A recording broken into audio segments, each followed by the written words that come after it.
So one of the famous stories about the Chebiner Rav, it's a great rabbi, that he never opened a refrigerator. You can. And his student asked him, why you not open a refrigerator? So he said, one time they asked me about opening the refrigerator on Shabbat. If it's okay, it's not okay. And I answered and I said, I don't open a refrigerator because I didn't want to deal with the complication of that question. Someone left the lights on, how and what. And since I said it, I'm not opening a refrigerator, even I meant to say on Shabbat, I make up my mind that I'm no longer going to do that. Why I'm saying that? It's because our sages are very careful what comes out of their mouth. Mm-hmm. And the idea of you word is you honor. The late Esther Rosenblatt used to say, the Rebbetzin that served here for 64 years of her life, may she rest in peace. She used to say that you words is you honor. If you commit yourself, if you say something, that's... So this chapter, Hamadir, is a chapter that dealing with different form of vows, of commitments, of verbal commitment. We know that when father and mother commit themselves to participate with expense with the child, the moment they do not follow up their words, it's a huge crack with the kids. They perceptualize the parents in a very different way. The idea here, we're dealing with someone who betrothed a woman with condition. He said to her, if things so and so happen, then we'll do so and so. For example, the Kovet Shurim asked, he said, okay, we're dating, you tell me that you've never been with anyone, meaning you're virgin, and my condition to marry you is that's the status. And they got married and turned that it wasn't truth.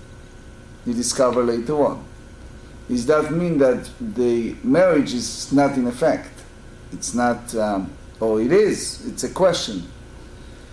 What happens if someone betrothed to someone, meaning here we talk about girl, that she commit herself to someone, betrothed to someone, and then while she engaged to someone else approached her, she went on vacation and someone else approached her, and she engaged the second one.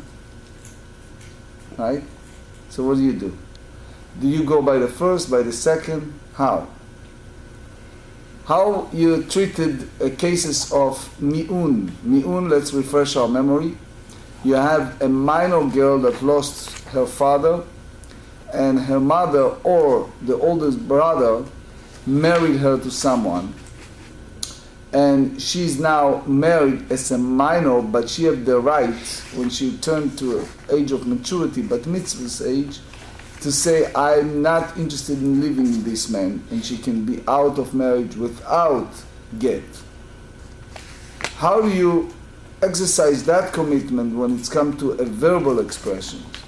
In general, we need to dig in the definition, the differences between get and ketubah, meaning between a bill of divorce by halacha to a marriage agreement.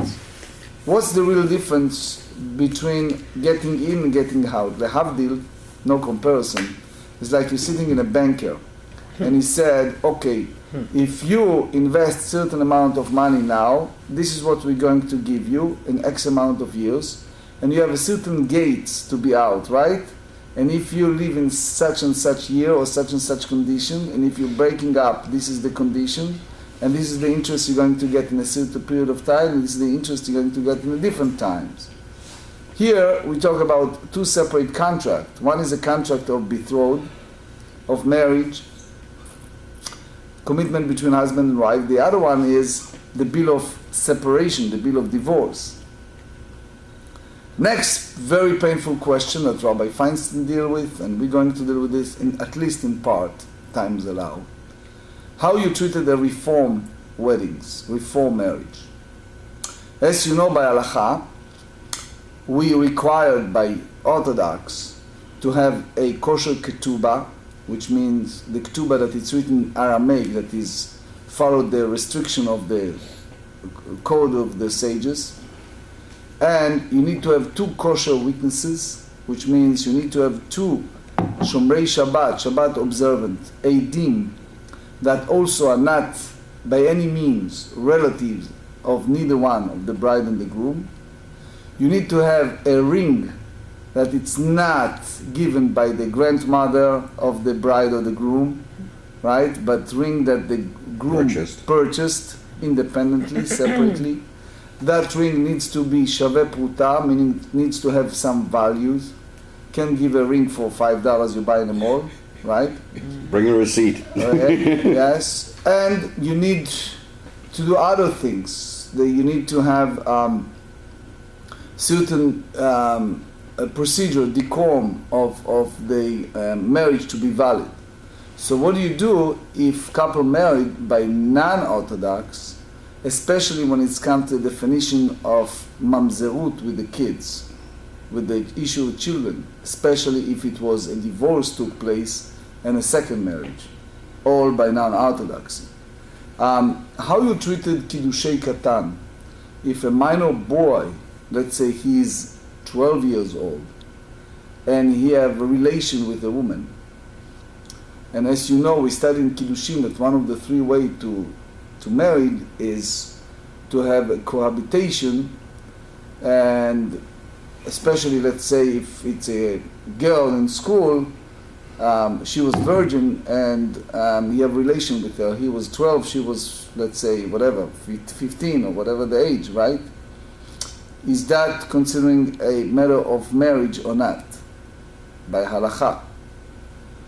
Since we talk about conditions, another question we're going to discuss is, if someone stipulated when he engaged to someone that this betrothal will take place if dad will agree. Meaning, they meet in Kathmandu in Nepal, right? They decided to get married, right? He gave her, whatever you call it, the ring or whatever it is, the engagement, which is a big issue by halacha, by the way. But he said, we're going to America, to my parents, and if they said it's okay, especially my father, then we'll go ahead with that. Is that an affected kiddushin or not, especially at this stage? To make it even much deeper, since we explained many times that there is a difference between kiddushin and nisuin, between the manner of betrothed and the manner of marriage, if he put certain conditions at the time of the betrothed, the kiddushin, but then they pass a period of time, he didn't say anything over that issue, and then marry her, it's a problem or not? For example, if someone engaged with someone and he said to her, I'm engaging you with a condition that you do not have any vow, any commitment to anyone, and she have all kind of financial commitments, other commitments, she didn't tell him. But at the time of betrothal, she said that I have nothing, I don't have any commitment to anyone. They engaged, he didn't say anything between the engagement and marriage, which is a different status, and after they got married, it turned, oi, she have a lot of stuff going on. Is that ineffective marriage and everything need to be annulled or not? And if it is ineffective marriage, does he need to provide her get? Does he need to pay anything with the Ketuba, the marriage agreement? Or since it was something that was total, in a way, unscrupulous matter of relationships, therefore he's not owing her anything. So where we are, we're going to study page 73, but we start on page 72, on the very bottom of the page, 2 lines from the bottom, Itmar. אישה על תנאי, וכנסה סתם. Here's a case, he betrothed her with a certain condition, and such as that she had no vow incumbent upon her, and he subsequently married her without specification, and then it was discovered that the condition had not been fulfilled. So Rav Amar tzricha emenu get. Rav said, the matter of kiddushin, it is a matter of kiddushin, it is a matter of betrothal. Later we explain, and therefore she need to receive from him a bill of divorce. Ushmuel Amar eina tzricha emenu get. That night, the stipulation, the condition didn't take place, the betrothal is invalid from the outset, so therefore she does not require to get the bill of divorce from him. So now Abaye elaborates on the meaning of each view. Abaye starts with the reason of Rav. Amar Abaye 73 לא תימא טעמי דרב כיוון שכנסה סתם אכולי לתנאי. Don't tell me that the reason of Rav requiring get, it's because he married her without a condition, which means he let go his stipulation that he made in a premature stage before the manner of betrothal. So meaning that she is betrothed even the condition did not take place. Meaning that night, that stipulation is no longer in effect. In the same way, when it's come to marriage contract, and Rashi explained he needs to give her the Ketubah, so therefore he holds, that's the reason why Rav holds that she needs to have a get. Tosfot challenged that. If you look at his daf, Tosfot have a lot to say. He said in the Mishna, if you look at the Mishna, they said clearly that even if he marry her, or he find out that she have some form of vows that happened earlier, the idea of Ketubah is not in effect. So yes, how this type of mechila, this size of him let go, the precondition, have an effect. He made that as a precondition before he betrothed her, and the precondition is that she doesn't have any manner of vow on her package from the past, and now it turns to be untrue statement, and therefore the kiddushin is not in effect, and she needs to have a new one. So the Pnei Yoshua and the Ran, as well as Avnei Miluim, followed the Rivash. The Rivash was one of the early sages who dealt with the Moranos, the people from Spain, because the people from Spain have those issues of Safek Mamzeruyot. Why? Because what we said here the Gemara, Ela Tama de Rav lefi she'en adam oseh bilato bilat zenut. We have the assumption that average person does not intentionally engage in licentious sexual intercourse. Meaning, if a person have the intent to marry her, it means that he married her even there are some vows there. So if they found out that it is, even it was precondition that he should not have, by having this matter of cohabitation, she betrothed to him, and therefore she needs to have a get. So Rashi said that she needs to get the Ketuba, she entitled. Tosfot disagree. But here you see the whole idea of Ein Adam Oseh Bilato Bilat Zenut. The person does not do any type of cohabitation for licentious manner. Here the question is if that's a fact. Rav Henkin was the prominent scholar in the past generation. He asked a question about these civil marriages in any country. Is civil marriage create an issue of mamzeruyot with the kids or not? The idea is Moshe Feinstein said, if they marry just in a court of justice, right?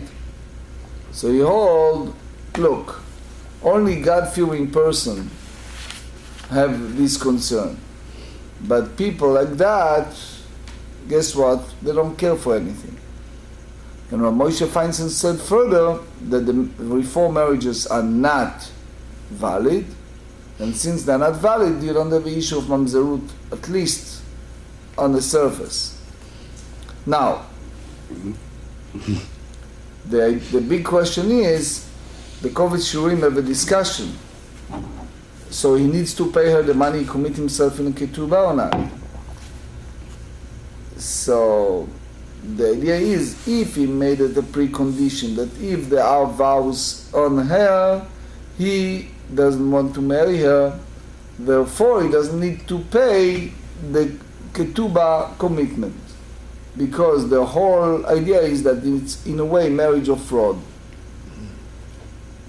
So according to Abaye, the disputation between Rav and Shmuel is a person does not have this type of engage in licentious sexual intercourse. Meaning, the man is intent to betroth her, and that was his intent. So the Gemara said, "Hapliga b'chada zimna." We have this type of disputation already. Have it first. The itma. Here is the different braita. Ktana. You have a minor girl that lost her father, and either her mom or her oldest brother married her as a minor. That matter of kiddushin, that matter of marriage, is rabbinic. We learn it, if you remember, in the Mishna on page 47b, that if the father does a kiddushin for his daughter, it can be biblical, because the father can do it. But if they do it by the mother or the brother, that betroth, that kiddushin is only rabbinic, and therefore she also can exercise the mi'un, which means as long as she is a minor, she cannot do it. But when she reached the maturity, if you remember, we studied it in the Mishnayot, in Tractate chapter 13, the moment she reached the maturity, guess what? She can exercise a right of refusal. So it means here you see that this matter of betroth is solely rabbinic.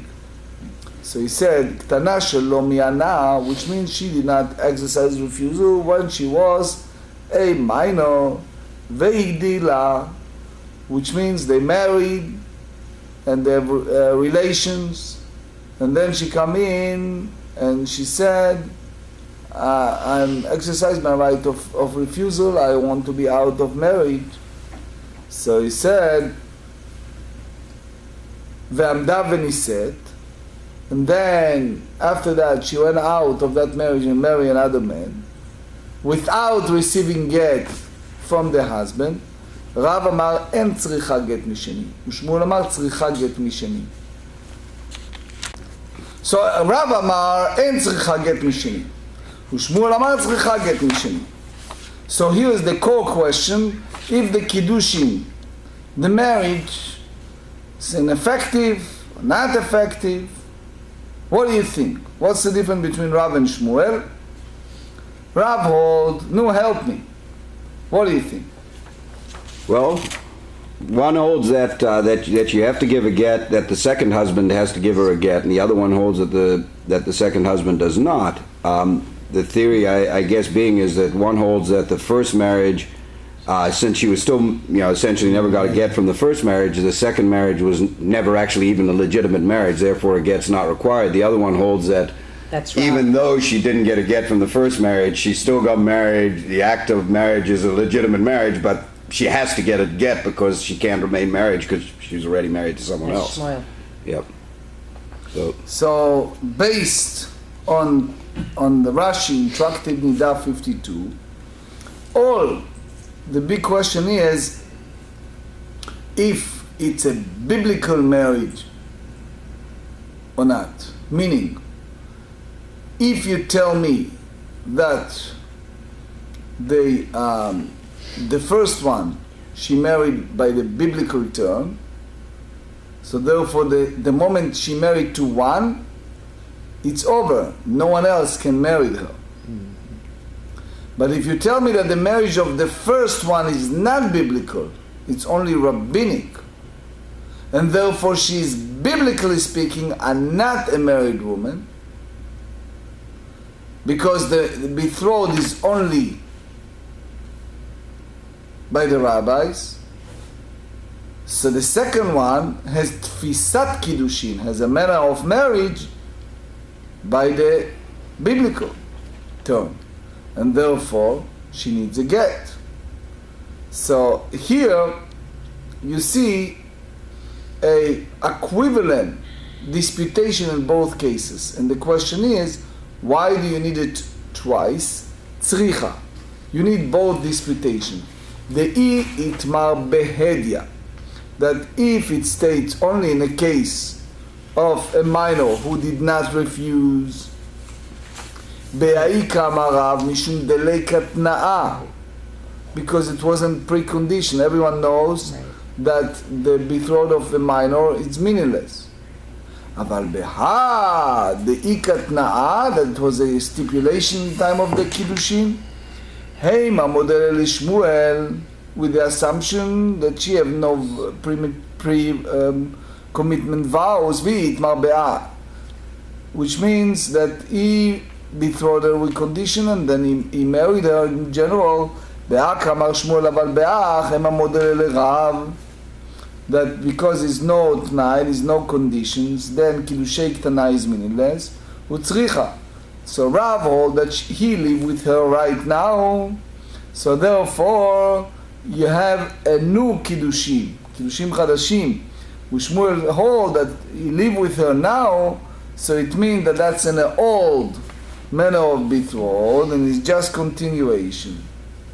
So Rav Eric, one of the former great rabbi that have a lot of responsa, he's dealing with the question that was a very ill person, terminally ill, and he felt that who knows how long he will be around, and his brother was unscrupulous, difficult individual that lived far away, and she never likes him, so he doesn't want her to get in those trouble of yibum. So he gave her a get. But it turns that he felt better in some manner, and he survived another 5 years. And then he passed. So his question is she is considering a widow, and she can marry anyone she wants to? Or since it was 5 years, since he gave her the get, and they are still together, she took care of him, you may think that it was a matter of betrothed and cohabitation, and therefore she asura la kahal, she cannot marry only his brother. So you respond, he said, since originally he was very ill, you do not have an assumption that it was cohabitation. And he said in particular, since she didn't want to mikveh and everything, so he said one who's not makpid on nida, the one who's not care for all the rules of nida, so mistamech, he doesn't care for the zenut.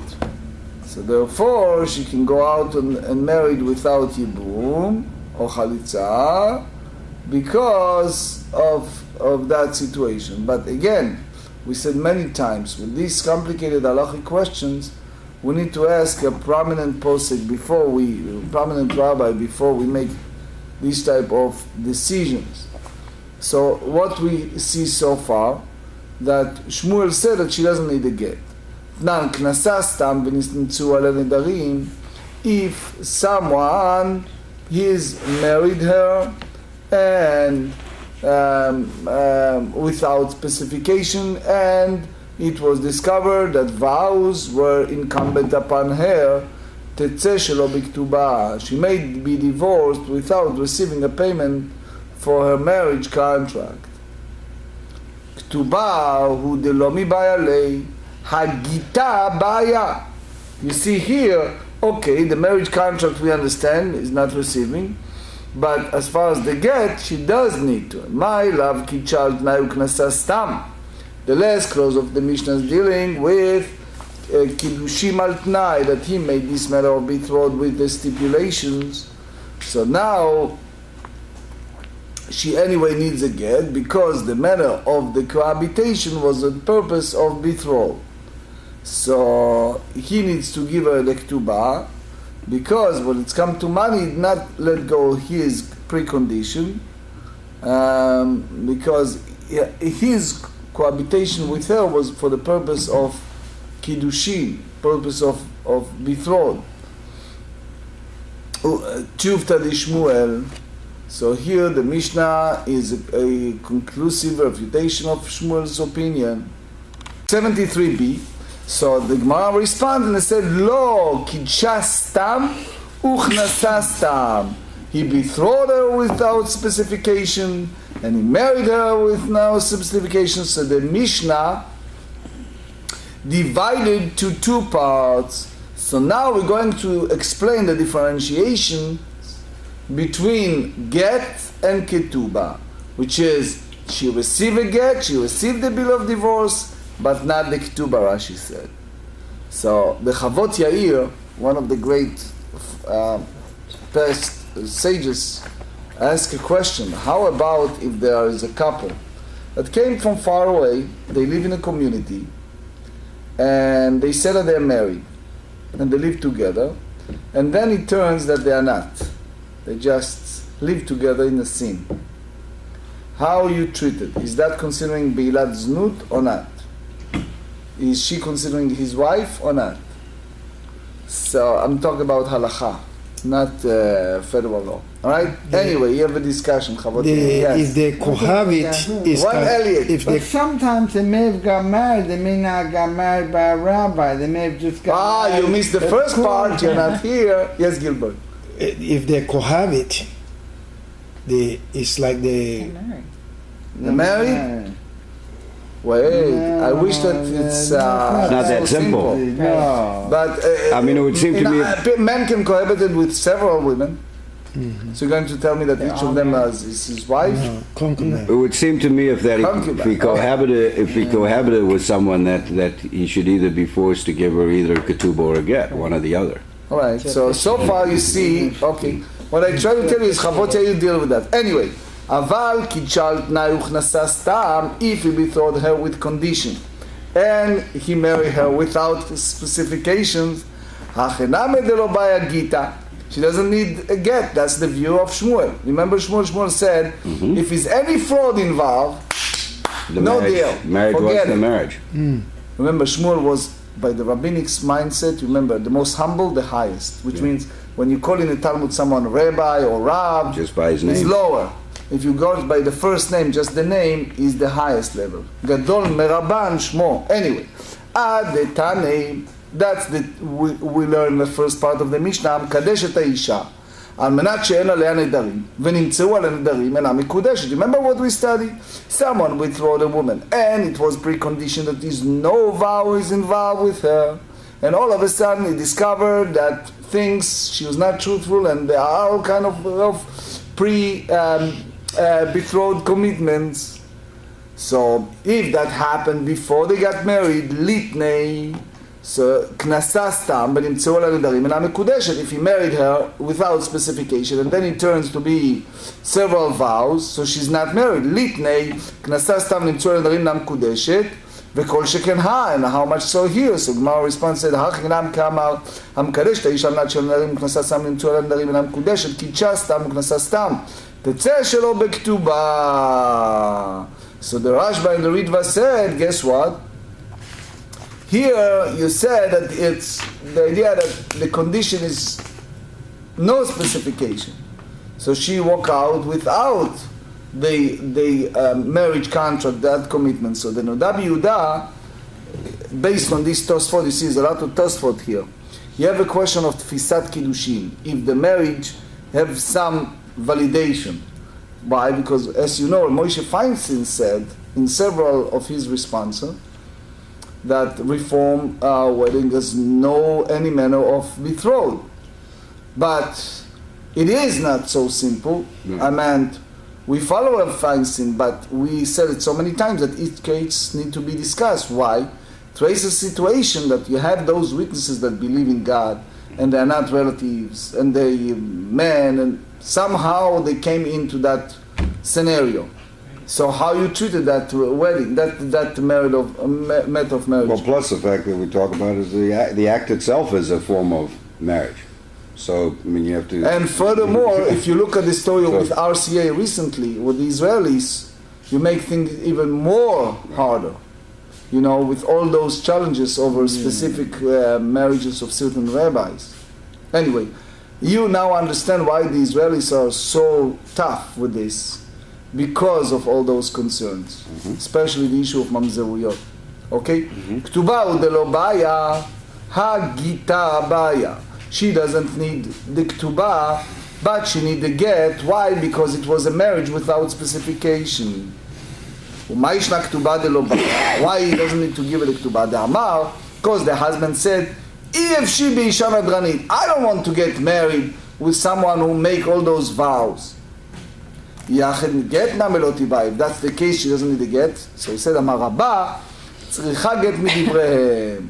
The rabbis came in and said, guess what? Because it's the smell like marriage, so let her have a get. But that's a rabbinic notion. Why? Because people who are, morons and not familiar, uneducated people, they said, look what's happened, all these rabbis, they said that they can, go out of that commitment without any get and everything, and people totally misconstrue it. וכן אמר רב חיסדא צריכה גט מדבריהם. She needs a get, but it's not biblical, it's rabbinic. רבא אמר, רבא go a different avenue and says, תנא ספוקי מספקא ליה, גבי ממונה לקולה, גבי איסורא לחומרא. He tried to differentiate between a prohibition involved with a mandatory, so he holds that that's more lenient, but something that adultery, that's stringent. So you need to have a get. So Moshe Feinstein asks a question, if you have safek mamon lekula, if you have a uncertain situation with a monetary matters, and you say that we should be lenient, how about hamotzim lechavero? If someone wants to have something that someone else hold, you have the burden of proof in order to have it. If you said, this is mine, you hold it illegally, it's mine, you have the burden of proof to show that it's yours and not that person. So how about lo tigzol? You should not steal if it belongs to someone else. So Moshe Feinstein said, lo tigzol applies only if it's prohibited for you to hold that money. Which means if you hold money that it's not yours by taking it away from someone against their will. But if there is a notion that that money is yours, then it's not a issue, it's not safek isur. Amar Rabba, machloket beta'ut shte nashim. The disputation is an error concerning what? Two women. The same man married one woman on condition that she had no vow incumbent upon her, and then married another woman without specification. So Rav Shmuel disagree whether the condition he explicitly stated for the first woman should be seen as a proof that he is particular about this with regard to the second one as well. To the point that the betrothed is invalid if the condition was not fulfilled. Aval beta'ut isha achat, but if you talk about mistake that involved with one woman, that he put one woman in the condition, and then he married her without specification. Divrei hakol not tzricha mimeno get. Everyone agreed that she doesn't need to have the bill of divorce, even according to Rav. So אמר לאביי, והמתניתים דטעות אישה אחתי, וכמותים לנתיובתא מיני. Not everyone goes like that. It's not Rav himself. The people in Bet HaMidrash hold that way, Rashi said. אלא איתמר אחי איתמר, אמר במחלוקת בטעות אישה אחת כאין שתי נשים. אבל בטעות אישה גריידתה, דברי הכל לא צריכה ממנו גט, even according to Rav. So the Khatam Sofer have a big question that he says, if someone betrothed, they engaged to someone, and he said to her, look, I don't have money now, I need to get more money and then we get married, right? And she was waiting for him, waiting, and then she said, okay, so what's going on? When are we getting married? He says, how old are you? Oh, I'm 44. Oh, so I don't think you'll be able to have children. Oh, so I'm backing out. So she's taken to the court, she's taken to the Beit Din, right? So the Khatam Sofer said, he came in and he said, I want to marry someone where I have children, right? And I don't want to violate Cherem Rabbeinu Gershom to marry more than one woman, right? So he rules that he needs to compensate her. Right. We cannot enforce him to marry her, Right. but he needs to compensate her. Meaning, he's some married for the idea that he wants to have children, but the same token, anyway. הייתי ואביי, קידשה בטעות, ופחות משווה פרוטה. Meaning, he betrothed her, he went to a mall, he bought something that it's worth whatever, pennies, those fake rings, or whatever it is, right? The kids one. And he said, this one, you become my wife. הרי את מקודשת לי, וטבעת זו, ותספוחת משווה פרוטה. It doesn't have a value. וכן קטן שקידש, if you have a minor that betrothed a woman, אינה מקודשת. אבל בשביל שלח סבלונות, לאחר מכן אינה מקודשת. Even he sent her a lot of gifts that usually the groom sent to a bride, she is not, why? שמחמת קידושים ראשונים שלח. Right? ואם בעלו, if it was a matter of cohabitation, קנו, because his intent was to betroth her. רבי שמעון בן יהודה משום רבי ישמעאל אומר, בעלו לא קנו. So, והאחד, לטעות אישה אחת היא, ופליגי מעליו לטעות נדרים. לא, טעות בפחות משווה פרוטה. So, I wish to have more time. פחות משווה פרוטה בידי קטן אלי, קידשה בטעות פחות משווה פרוטה, פירוש שכמפרש, קידשה בטעות כצד גאון שקידשה פחות משווה פרוטה. רב הנקין, who's a great giant rabbi, one of the founder of Ezra's Torah. So he was in Russia, especially in Georgia. And over there it was people who are religious people, but they are not educated. So they used to send a lot of gifts when they engaged. And then it was several cases that people just break up the shidduch. And the big question is, good morning, it was written in the monthly bulletin of Warsaw Old Monthly Bulletin, an article about this complication, which is a man sent a woman a heavy gift as a part of gifts after betrothed her, and then he decided that he is not going ahead to marry her, if she needs to have a get or not. Furthermore, if they have any manner of cohabitation in between, if it's an issue of mamzerut of those children. Furthermore, if she even not cohabited with him, but she received a lot of gifts from him, and then they break up and she married someone else without receiving a get from him, if that's an issue of safek mamzerut or not. It's Rav Henkin wrote about it. Anyway, במייקה מפליגי, what's the disputation? מר סבר כל אדם יודע שאין קידושים תופסים פחות משווה פרוטה. Everyone knows, you know those rabbis that stand up under the chuppah like myself and call the witnesses and said how much this ring worth, and everybody laugh. It's not so much jokes, it carries some merit. וגמר הוא בעל שם קידושים, ומר סבר אין אדם יודע שקידושים תופסים פחות משווה פרוטה, וכי כבעל לדעת את הקידושים הראשונים בעל. הייתי וירא ליבו עליך מנת שירצה אבא. Okay, I'm going to cohabit with you for the purpose of marriage, with the condition that my father is going to approve it. אבל בשלו רצה מקודשת, even the father disapproved it, she is already married him. רבי שמעון בן יהודה אומר בשום רבי שמעון רצה מקודשת לא רצה ואינה מקודשת, because that precondition that be fulfilled, because that was the condition for that cohabitation.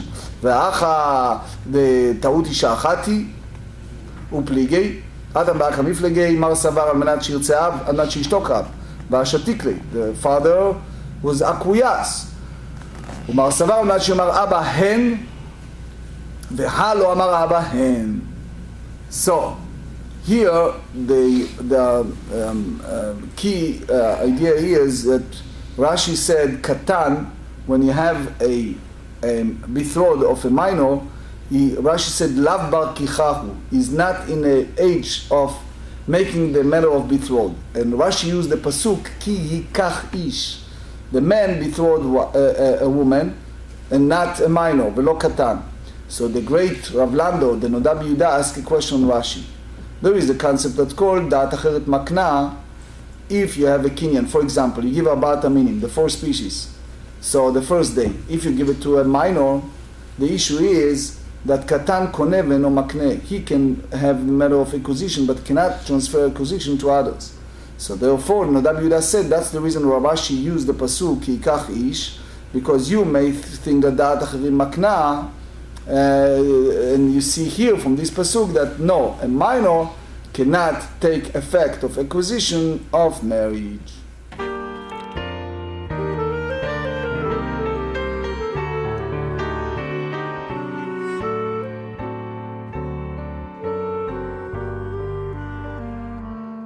Boyachem leshuloim malachai yeshuloim malachai